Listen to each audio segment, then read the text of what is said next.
উমা মা মা মা, শেখ হাসিনা ভিসা সহজ করে দিয়েছে, ভারতের চিকিৎসা সহজ করে দিয়েছে। তো ভিসার দরকার কি? শ্বশুর বাড়ি, ভাইয়ের বাড়ি, বোনের বাড়ি, মামার বাড়ি ভিসা লাগে? লাগে না। সহজ করার কি আছে? লজ্জা নাই? একটা দেশের প্রধানমন্ত্রী সে তার দেশের চিকিৎসার দুর্বলতা এভাবে তুলে ধরল যে পার্শ্ববর্তী দেশে চিকিৎসা নেওয়ার জন্য ভিসা সহজ করে দিয়েছি।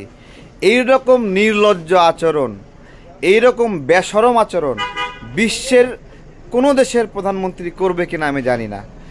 দেশের চিকিৎসার 12টা বাজায় চাঙ্গে তুইলা এখন বক্তব্য দিচ্ছে যে ভারতে চিকিৎসা নেওয়া সহজ হবে, ভিসা সহজ করে দিয়েছে। আরে বাবা রে বাবা, কি কাম করছে! হ্যাঁ, মারাত্মক কাম করছে, তাই না? দেশের হাসপাতালগুলোর কি অবস্থা করছে!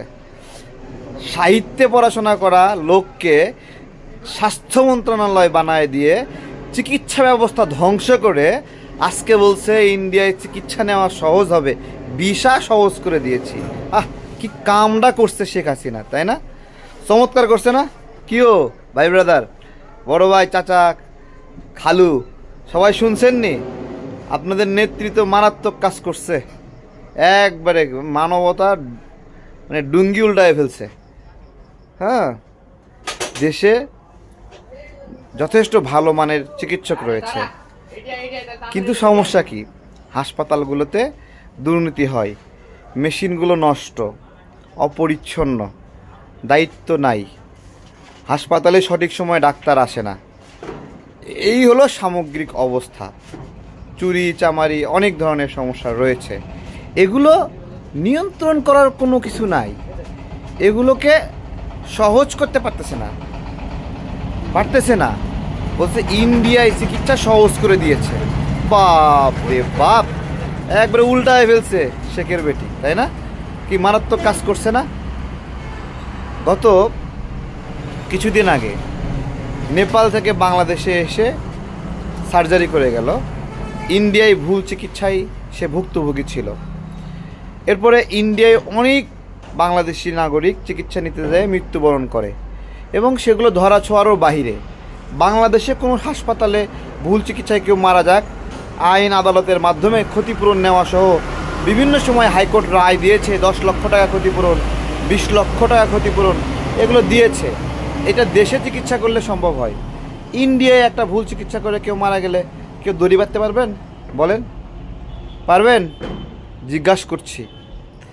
তো মানে ইন্ডিয়া মানেই বিরাট কিছু, এরকম একটা। এটা কে বানাইছে? এ ধরনের সিচুয়েশন কে তৈরি করছে? একজন মরে গেছে, এক মন্ত্রী, সেই মন্ত্রী স্বাস্থ্যমন্ত্রী ছিল। হ্যাঁ, শয়তান চুরি চামারি কইরা ছেলেদের নামে বিরাট সয় সম্পত্তি করে মরে গেল, এবং সেই মরা স্বাস্থ্যমন্ত্রী নিয়ে ফেসবুকে লেখার কারণে ছাত্রকে গ্রেপ্তার করা হয়েছিল। মনে আছে? মনে আছে নি? ওনার নাম কি বলেন তো আপনারা সবাই? কমেন্টে নামটা বলে দিয়ে যান। হ্যাঁ, চোর। শেখ হাসিনা স্বাস্থ্যমন্ত্রী যাদেরকে এ পর্যন্ত বানাইছে প্রত্যেকে চোর। হ্যাঁ, চোর। এগুলো চোরদেরকে ক্ষমতায় বসায়ে এখন ইন্ডিয়ায় চিকিৎসা সহজ করে দিয়েছে। বাংলাদেশের নাগরিকরা কি পেরেশানির মধ্যে আছে! চিন্তা করা যায় কত কষ্ট দিচ্ছে এই চিকিৎসার নামে। একটা চোখের কিছু হইলে লন্ডনে দৌড়ে যায়। ওবায়দুল কাদের অসুস্থ, সিঙ্গাপুরে গেল। হ্যাঁ, বাংলাদেশে হচ্ছে না, মারাচ্ছে না বাংলাদেশে। বাংলাদেশে যে তোমরা দায়িত্ব থাকা অবস্থায় বাংলাদেশে চিকিৎসা হচ্ছে না, তাহলে তোমাদের দায়িত্ব থাকা দরকার কি? মানুষ ভ্যাট ট্যাক্স দেয় কয়টা খাতে রিটার্ন পাওয়ার জন্য, যোগাযোগ ব্যবস্থা রিটার্ন পাওয়ার জন্য, স্বাস্থ্য খাতে রিটার্ন পাওয়ার জন্য। এই তো মোটামুটি। আর একটা শিক্ষা, এই সরাসরি মানুষের প্রতিদিনের ব্যবহার্যের মধ্যে স্বাস্থ্য, শিক্ষা আর হলো চিকিৎসা। শিক্ষা 80% কোটায় নিয়োগ দিয়া এরে এমন ঢলঢলা বানাইছে মানে চিন্তার বাহিরে। আর যোগাযোগ, বাংলাদেশের নাগরিকদের জন্য কোনো পাবলিক পরিবহনের অবস্থা ভালো নাই। সব যক্ষা রোগীর মতো। সার পোকা কামড় দেয় কুটকুট কুটকুট করে, কুটকুট করে কামড় দেয়। দুটো গেল। আর চিকিৎসার অবস্থা সবাই বোঝেন। একটা পরিবেশ তৈরি করছে হাসিনা, সেই পরিবেশটা হলো বাংলাদেশে চিকিৎসা হয় না, এই পরিবেশ তৈরি করছে। বাংলাদেশে এত মেধাবী ছেলেপেলে এখানে ডাক্তার হচ্ছে, ভালো ভালো চিকিৎসক, পিজি হাসপাতাল, এত ভালো হাসপাতাল, হ্যাঁ, কিন্তু মেশিন নষ্ট। মেশিন কেন নষ্ট থাকে, কেন মেশিন নষ্ট হয় মানুষ বোঝে না।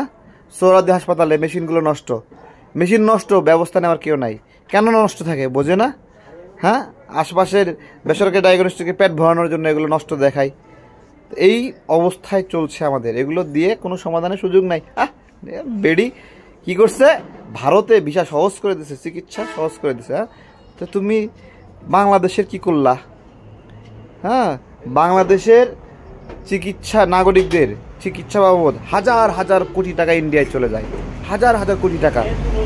তা আমি যেই রাষ্ট্রকে টাকা দেই, সেই টাকা দিয়ে আমি যদি এই সেবাটা না পাই, তাহলে রাষ্ট্রকে টাকাটা কেন দেবে নাগরিকরা? হ্যাঁ, শুধু এই চোরদের মজা মাস্তি করার জন্য। মতিউর রহমানদের জন্ম দিছে এই মজা মাস্তি করার জন্য না? মতিউর রহমানরা, আমরা ভ্যাট ট্যাক্স দেবো, রেভিনিউ দেবো, আর সেই রেভিনিউ এর টাকা নিয়ে, হ্যাঁ, বান্ধবী রাখবো একটা কানাডায়, আমেরিকা একটা রাখবো, পোলা রাখবো, মাইয়া রাখবো। চোরের ঘরে চোর সব এক জায়গায় হয়েছে, হ্যাঁ, ভিসা সহজ করেছে।